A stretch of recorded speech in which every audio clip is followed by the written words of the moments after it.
Rifles. Winfield M1873C. The Winfield rifle's namesake, Oliver Winfield, began his career as a clothing manufacturer, moving into the arms business, at first as an inventor in the Lava Repeating Arms Company. Lava's rifles were technologically advanced but performed poorly because of a badly designed cartridge. An improved cartridge, brass-cased, .44 caliber rimfire, was the company's first big step towards success. Winfield eventually took over the ownership of the company, changing its name to Winfield's Repeating Arms Company in 1866. Though most of the firearms that would make the company a success were designed by engineer Henry Tyler, the most iconic repeating rifles of the time would bear the Winfield name. The company became well known for its high-quality arms and sold its rifles to both American hunters and pioneers, and armies around the world.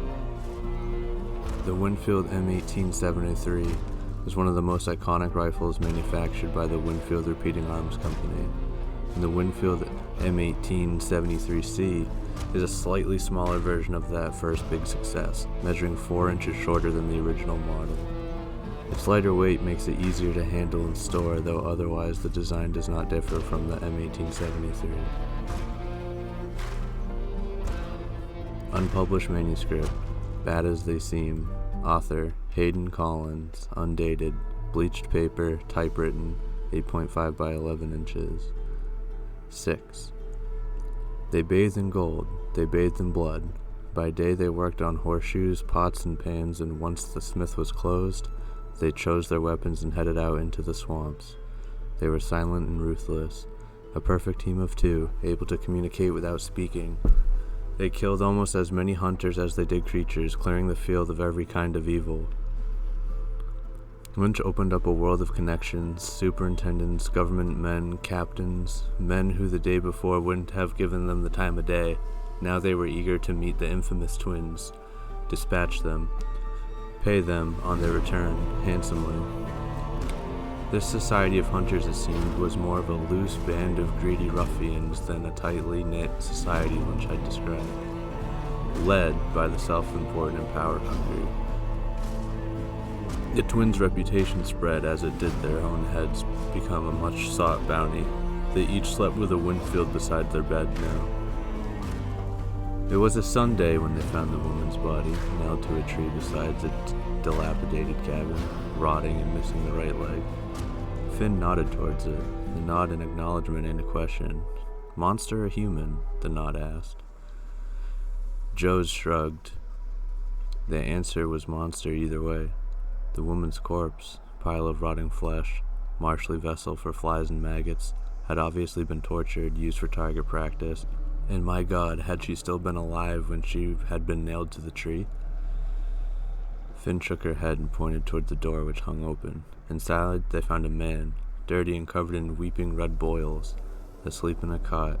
They both raised their rifles and waited. They would learn the victim's name before he died, but as Finn leaned down to shake him awake, a meathead broke through the front door and sprayed leeches in every direction from the open sore of its neck. Published manuscript, Bad as They Seem, author Hayden Collins, undated, bleached paper, typewritten, 8.5 by 11 inches. 7. Salter awoke to a floor awash with leeches, a meathead stumbling against the wall and then the small table, knocking papers and pistols to the floor. He awoke to 2 strangers, 2 girls, standing beside the fireplace, guns raised, weapons strapped at every possible point across their bodies. One signaled to the other, who took something out of a pouch tied to her belt and threw it through the paper tacked onto the window. Outside, a cacophonous racket began, and the creature began to throw itself against the far wall with renewed force. One slung her rifle onto her back and took up a sledgehammer that she wielded with strength unseemly for a woman, let alone a girl. Who were these intruders? She swung the hammer through the air and into the spine, assuming it had one, of the creature. The sound it made, that wet thud, a noise that every being of flesh and bone must loathe to hear, echoed in his ears, though he was glad to see the thing floundering on the floor where it heaved and writhed. The girl struck down a second time, with the added force of gravity crushing its leg, but she had not accounted for the leeches, which had in the meantime found their way to her feet. She gasped and screamed as their sickening tendrilled suckers found purchase on her flesh, and they began to feed. Winfield M1873C, silencer. The same as the base model Winfield M1873 in every way, with the addition of a sound-suppressing device for quieting the sound of each shot. Serial published in the Tulane Phoenix, author Hayden Collins, publication date 1907, 1 out of 2. She taunted the law at every step. Every moment she was just one false step away from being lynched. The Supernatural Library Sunday edition featuring Lynch and the Stolen Corpse. South of New Orleans and to the west, the land veins with water congealing into bayous and swamps, tupelo and cypress trees protruding from the still waters in a chaotic fence, branches sending a play of shadow and light down into the waters below, wild and savage. It is this country in which our story takes place, and a country more water than land, a people less civilized than they like to think. She had caught the fugitive by boat and saved him from an alligator about to rip his throat out so she could do it herself. He had stolen a kill from her, and that could not be tolerated. She didn't need the cash, but she needed the kill. A new shuffle of the deck bringing her clairvoyance back to its full power. When they landed on firmer ground, she set a bear trap and forced him to step on the pan at gunpoint. Then she cloaked herself in a heavy robe and led him towards the city market on one end of the trap's chain. A Winfield hung from a strap across her back. Winfield M1873C, marksman. The original Winfield M1873 was known for accuracy, long range, and quick fire, and the Winfield M1873C marksman refines those capabilities with a lighter weight and the addition of a scope for more accurate range shots. Serial published to the Tulane Phoenix, author Hayden Collins, publication date 1703, 2 out of 2, the Supernatural Library Sunday edition, featuring Lynch and the Stolen Corpse. They were a sight, him bloody, wounded, and moaning, her cloaked and mysterious.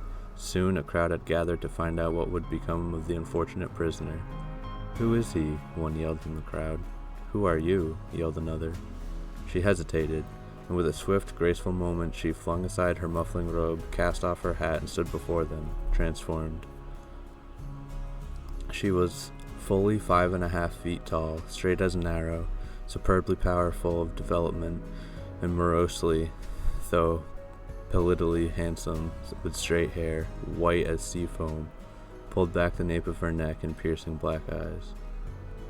She was dressed in dark blue cloth, cut and made partly in the fashion of men, the edges of the coat reaching her knees. Her feet were encased in high boots of rugged leather, while her belt was supplied with cartridges, and a trusty revolver reposed in its holster on her right hip. A machete hung from her left.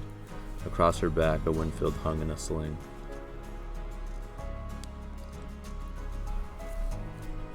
In her hand was a metal chain, connected to that gruesome metal bear trap that held them in.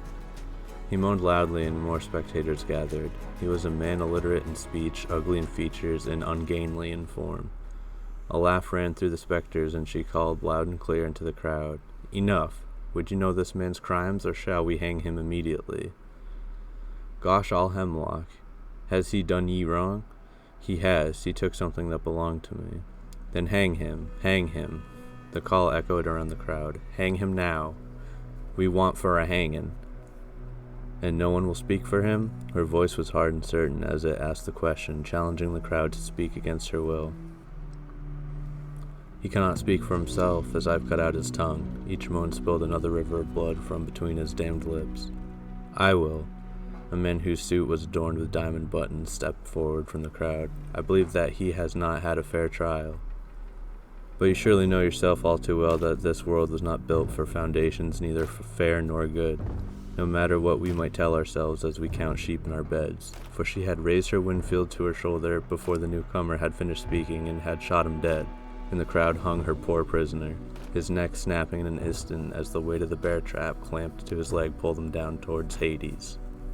Winfield M1873C Vandal is a shortened variation of the Winfield M1873C. While the regular M1873 necessitates complex adaptation, the C model's already reduced magazine length allows the barrel to simply be sawn off. Suited for confined spaces, the rifle proved popular with those seeking further range than could be conveniently provided by a revolver. Letter, Gus LaRoe, handwritten, 8.5 by 14 inches, 1 of 3. When I read my story, published in today's paper, I hardly recognized myself. I imagine the recently deceased must face a similar moment of reckoning when rising from their deathbeds in astral form. They might ready themselves for the new day, yet unaware of their fate, only later to realize their candle had been snuffed out, their fate transpired. I thought not idly of ghosts, for the paper spoke of a phantom, a specter, terrorizing the French Quarter. It had not occurred to me that my pursuit of errant justice would be considered supernatural. People were abuzz with excitement that something otherworldly walked among them. Yet, if that Irish woman can be believed, there were truly such creatures among us, and it was fear and caution we could cultivate. As I walked among Bourbon Street's crowds, I considered the irony that people should not recognize me as the phantom, for they certainly recognized me otherwise. Memories of my humiliation haunted me.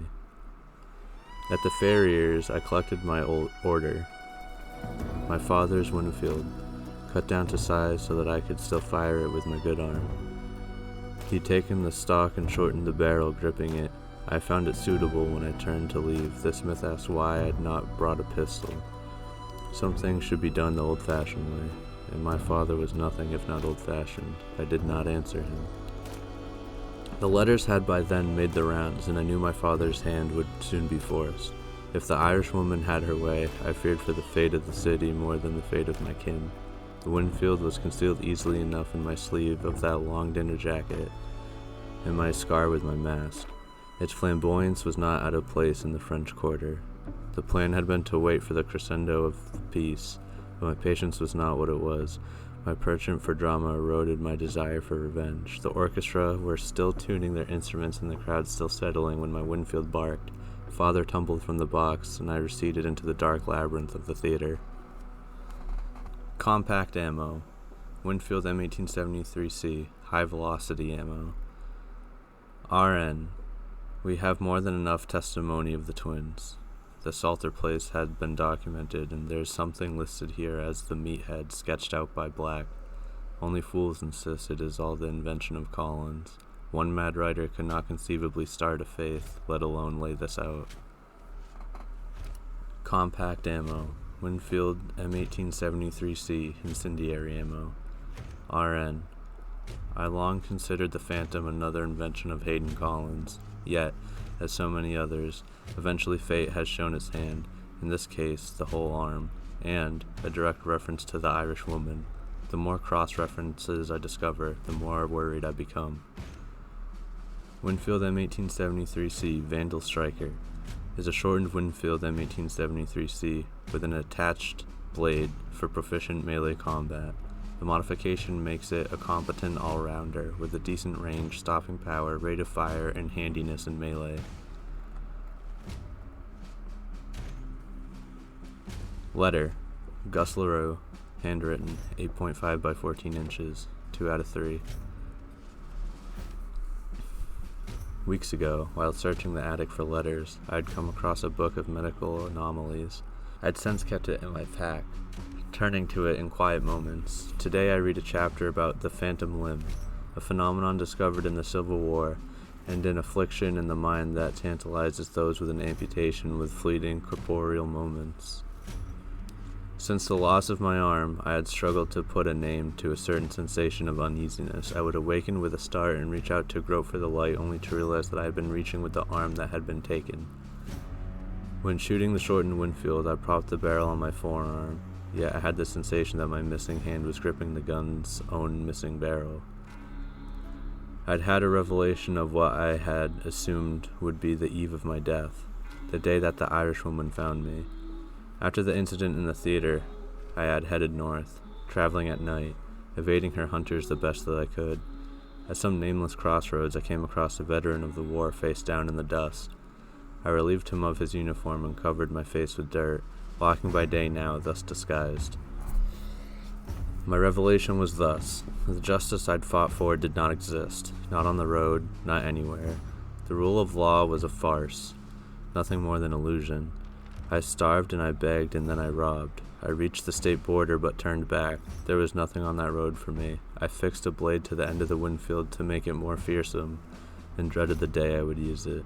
When that day arrived, I felt no different. They have called me so many things, terrible names, ridiculous names. One that stuck out was Vandal. There was still something of lawyer in me that took affront to that. For all the crimes I'd committed, I was no vandal. But the Phantom and the Vandal had a ring to it. The same appeal the scandalously titled dime novels bore, the character equally ridiculous. I could not relate to the name, but perhaps I could play the role. Perhaps I already was. Compact ammo.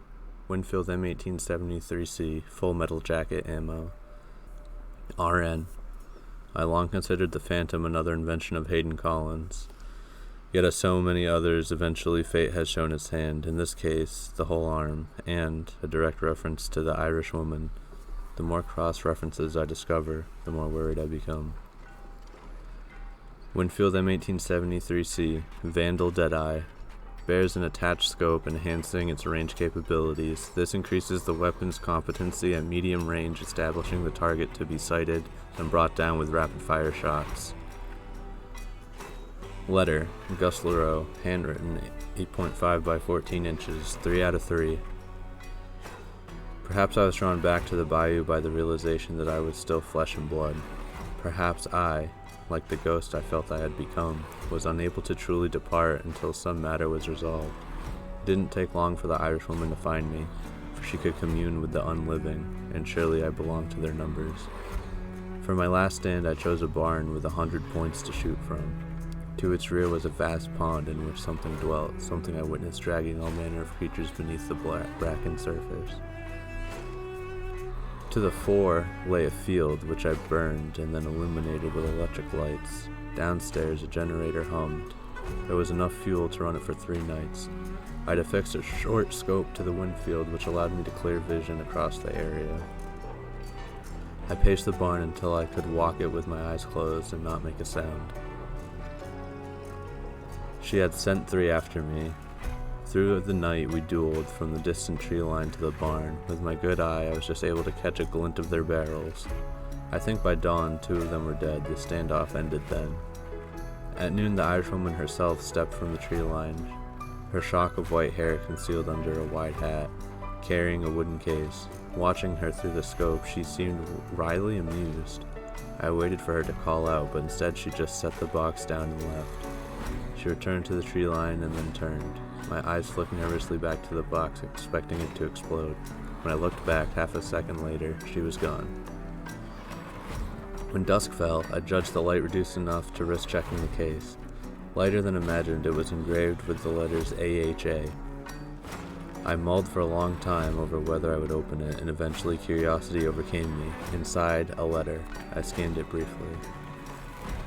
After the efforts we had gone to secure him, the death of your father was most inconvenient for us, but revenge would be an overcommitment of our limited resources. Instead, we offer you a token of peace in the hopes it will better help you settle your debt. Now you may find yourself in ours. Regards, L. Alongside the letter was a beautiful prosthetic arm. I turned it over in the light. I'd never seen such craftsmanship, such attention to detail. I put it on, and, turning it over, saw written in tiny letters the word Phantom.